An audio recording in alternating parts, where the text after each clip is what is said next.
पेश है अमरकांत की कहानी दोपहर का भोजन। सिद्धेश्वरी ने खाना बनाने के बाद चूल्हे को बुझा दिया और दोनों घुटनों के बीच सिर रखकर शायद पैर की उंगलियां या जमीन पर चलते चींटे चींटियों को देखने लगी। अचानक उसे मालूम हुआ कि बहुत देर से उसे प्यास नहीं लगी है। वह मतवाले की तरह उठी और गगरे से लोटा भर पानी लेकर गट गट चढ़ा गई। खाली पानी उसके कलेजे में लग गया और वह हाय राम कहकर वहीं ज़मीन पर लेट गई। आधे घंटे तक वहीं उसी तरह पड़ी रहने के बाद उसके जी में जी आया। वह बैठ गई, आंखों को मलमल कर इधर उधर देखा और फिर उसकी दृष्टि ओसारे में अध टूटे खटोले पर सोए अपने 6 वर्षीय लड़के प्रमोद पर जम गई। लड़का नंग धड़ंग पड़ा था। उसके गले तथा छाती की हड्डियां साफ दिखाई देती थी। उसके हाथ पैर बासी ककड़ियों की तरह सूखे थे तथा बेजान पड़े थे। उसका पेट हंडिया की तरह फूला हुआ था। उसका मुख खुला हुआ था और उस पर अनगिनत मक्खियाँ उड़ रही थी। वह उठी, बच्चे के मुंह पर अपना एक फटा गंदा ब्लाउज डाल दिया और 1 आध मिनट सुन्न खड़ी रहने के बाद दरवाजे पर जाकर किवाड़ की आड़ से गली में निहारने लगी। 12 बज चुके थे। धूप अत्यंत तेज थी और कभी 1-2 व्यक्ति सिर पर तौलिया या गमछा रखे हुए या मजबूती से छाता ताने हुए फुर्ती के साथ लपकते हुए से गुजर जाते। 10-15 मिनट तक वह उसी तरह खड़ी रही। फिर उसके चेहरे पर व्यग्रता फैल गई और उसने आसमान तथा कड़ी धूप की ओर चिंता से देखा। 1-2 क्षण बाद उसने सिर को किवाड़ से काफ़ी आगे बढ़ाकर गली के छोर की तरफ निहारा तो उसका बड़ा लड़का रामचंद्र धीरे धीरे घर की ओर सरकता नजर आया। उसने फुर्ती से एक लोटा पानी ओसारे की चौकी के पास नीचे रख दिया और चौके में जाकर खाने के स्थान को जल्दी जल्दी पानी से लीपने पोछने लगी। वहाँ पीढ़ा रखकर उसने सिर को दरवाजे की ओर घुमाया ही था कि रामचंद्र ने अंदर कदम रखा। रामचंद्र आकर धम से चौकी पर बैठ गया और फिर वहीं बेजान सा लेट गया। उसका मुंह लाल तथा चढ़ा हुआ था। उसके बाल अस्त व्यस्त थे और उसके फटे पुराने जूतों पर गर्द जमी हुई थी। सिद्धेश्वरी की पहले हिम्मत नहीं हुई कि उसके पास आए और वहीं से वह भयभीत हिरणी की भांति सिर उचका घुमाकर बेटे को व्यग्रता से निहारती रही। किंतु लगभग 10 मिनट बीतने के पश्चात भी जब रामचंद्र नहीं उठा तो वह घबरा गई। पास जाकर पुकारा, बड़कू बड़कू, लेकिन उसके कुछ उत्तर न देने पर डर गई और लड़के की नाक के पास हाथ रख दिया। सांस ठीक से चल रही थी। फिर सिर पर हाथ रखकर देखा, बुखार नहीं था। हाथ के स्पर्श से रामचंद्र ने आंखें खोली। पहले उसने माँ की ओर सुस्त नजरों से देखा, फिर झट से उठ बैठा। जूते निकालने और नीचे रखे लोटे के जल से हाथ पैर धोने के बाद वह यंत्र की तरह चौकी पर आकर बैठ गया। सिद्धेश्वर ने डरते डरते पूछा, खाना तैयार है, यहीं लगाऊं क्या? रामचंद्र ने उठते हुए प्रश्न किया। बाबूजी खा चुके? सिद्धेश्वरी ने चौके की ओर भागते हुए उत्तर दिया, आते ही होंगे।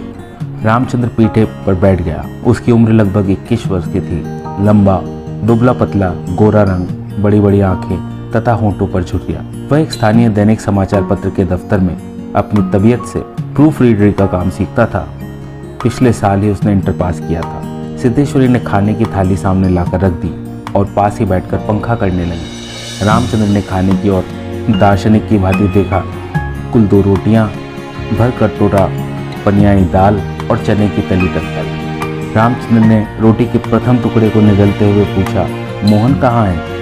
बड़ी कड़ी धूप हो रही है। मोहन सिद्धेश्वरी का मंझला लड़का था। उम्र 18 वर्ष थी और वह इस साल हाई स्कूल का प्राइवेट इम्तिहान देने की तैयारी कर रहा था। वह न मालूम कब से घर से गायब था और सिद्धेश्वरी को स्वयं पता नहीं था कि वह कहाँ गया। किंतु सच बोलने की उसकी तबीयत नहीं हुई और झूठ मूठ उसने कहा, किसी लड़के के यहाँ पढ़ने गया है, आता ही होगा। दिमाग उसका बड़ा तेज है और उसकी तबीयत 24 घंटे पढ़ने में ही लगी रहती है। हमेशा उसी की बात करता रहता है। रामचंद्र ने कुछ नहीं कहा। एक टुकड़ा मुंह में रखकर भरा गिलास पानी पी गया, फिर खाने लग गया।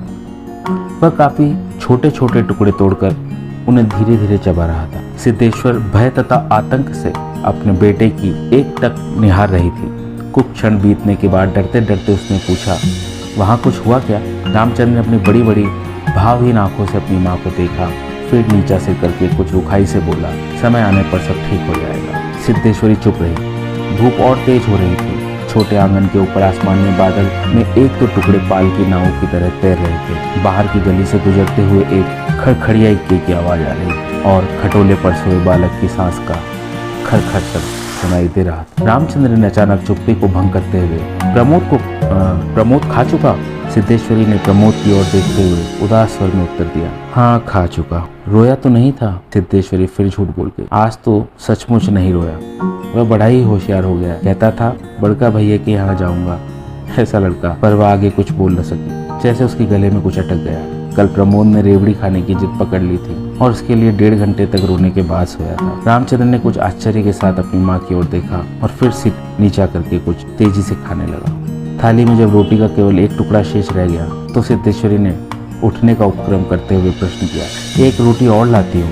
रामचंद्र हाथ से मना करते हुए हड़बड़ाकर बोल पड़ा, नहीं नहीं, जरा भी नहीं, मेरा पेट पहले ही भर चुका है, मैं तो यह भी छोड़ने वाला हूँ, बस अब नहीं। सिद्धेश्वरी ने जिद की, अच्छा आधी ही सही। रामचंद्र बिगड़ उठा, अधिक खिलाकर मार डालने की तबीयत है क्या? तुम लोग जरा भी नहीं सोचती हो, बस अपनी जिद। भूख रहती तो क्या ले नहीं लेता?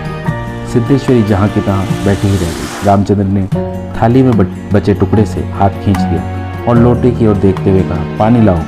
सिद्धेश्वरी लोटा लेकर पानी लेने चली गई। रामचंद्र ने कटोरे को उंगलियों से बजाया, फिर हाथ को थाली में रख दिया। 1-2 क्षण बाद रोटी के टुकड़े को धीरे हाथ से उठाकर आंख से निहारा और अंत में इधर उधर देखने के बाद टुकड़े को मुंह में इस सरलता से रख लिया जैसे वह भोजन का ग्रास न होकर पान का बीड़ा हो। मझला लड़का मोहन आते ही हाथ पैर धोकर पीढ़े पर बैठ गया। वह कुछ सांवला था और उसकी आंखें मोटी थी। उसके चेहरे पर चेचक के दाग थे। वह अपने भाई की ही तरह दुबला पतला था, किंतु उतना लंबा न था। वह उम्र की अपेक्षा कहीं अधिक गंभीर और उदास दिखाई पड़ता था। सिद्धेश्वरी ने उसके सामने थाली रखते हुए प्रश्न किया, कहाँ रह गए थे बेटा? भैया पूछ रहा था। मोहन ने रोटी के एक बड़े गिलास को निगलने की कोशिश करते हुए अस्वाभाविक मोटे स्वर में जवाब दिया, कहीं नहीं, यहीं पर तो था। सिद्धेश्वरी वहीं बैठकर पंखा डुलाती हुई इस तरह बोली जैसे स्वप्न में बड़बड़ा रही हो। बड़गा तुम्हारी तारीफ कर रहा था, कह रहा था मोहन बड़ा दिमागी होगा, उसकी तबीयत 24 घंटे पढ़ने में ही लगी रहती है। यह कहकर उसने अपने मझले लड़के की ओर इस तरह देखा जैसे उसने कोई चोरी की हो। मोहन अपनी माँ की ओर देखकर फीकी हंसी हंस पड़ा और फिर खाने में जुट गया। वह परोसी गई 2 रोटियों में से एक रोटी कटोरी की 3/4 दाल तथा अधिकांश तरकारी साफ कर चुका था। सिद्धेश्वरी की समझ में नहीं आया कि वह क्या करे। इन दोनों लड़कों से उसे बहुत डर लगता था। अचानक उसकी आंखें भर आई। वह दूसरी ओर देखने लगी। थोड़ी देर बाद उसने मोहन की ओर मुंह फेरा तो लड़का लगभग खाना समाप्त कर चुका था। सिद्धेश्वरी ने चौंकते हुए पूछा, एक रोटी देती हो? मोहन ने रसोई की ओर रहस्यमयी नेत्रों से देखा, फिर सुस्त स्वर में बोला, नहीं। सिद्धेश्वरी ने गिड़गिड़ाते हुए कहा, नहीं बेटा, मेरी कसम, थोड़ी ही ले लो, तुम्हारे भैया ने एक रोटी ली थी।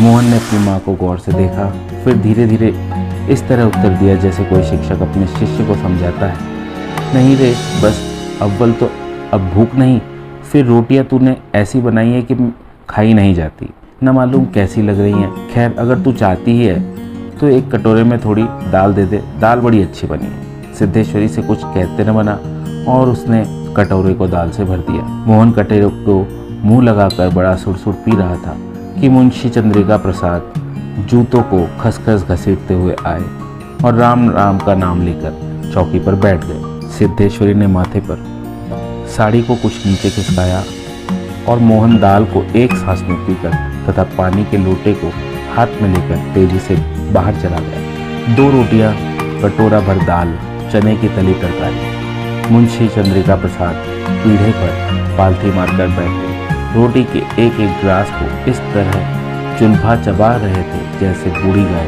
जुआली करती है। उनकी उम्र 45 वर्ष के लगभग थी, किंतु 50-55 के से लगते थे। शरीर का चमड़ा झूलने लगा था।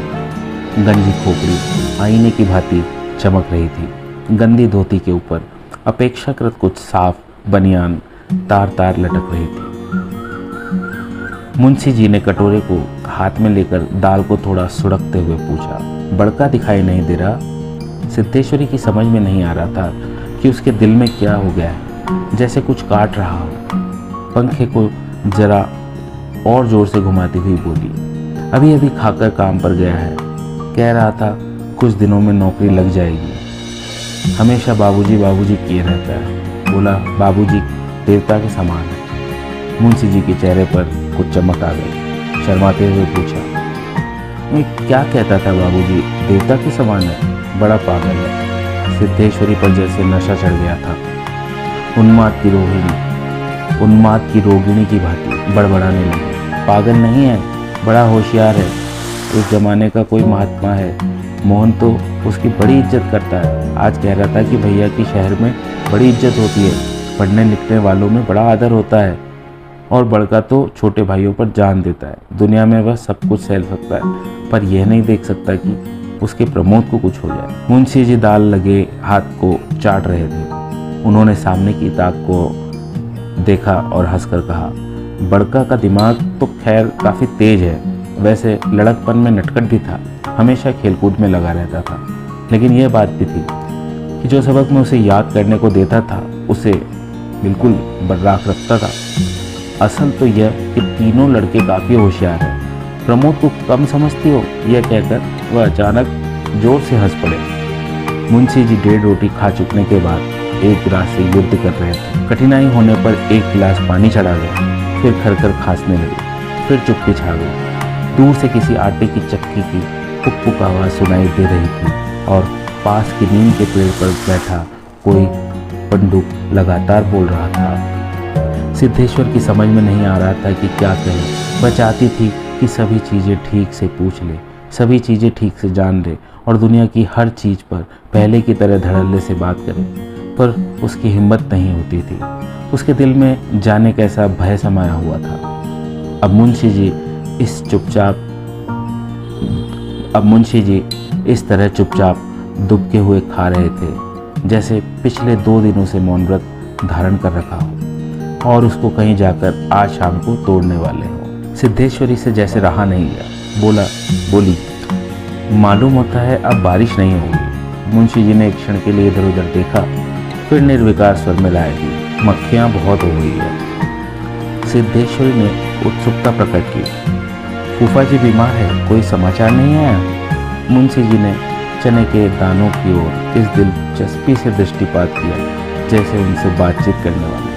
फिर सूचना दी, गंगा शरण बाबू की लड़की की शादी तय हो गई, लड़का एमए पास है। सिद्धेश्वरी हठात चुप हो गई। मुंशी जी भी कुछ आगे नहीं बोले। उनका खाना समाप्त हो गया था और वे थाली में बचे कुचे दानों को बंदर की तरह बीन रहे थे।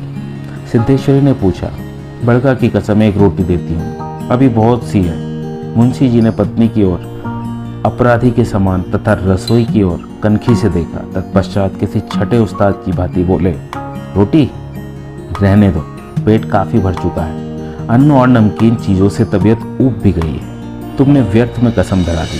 खैर, कसम रखने के लिए ले रहा हूँ, गुड़ होगा क्या?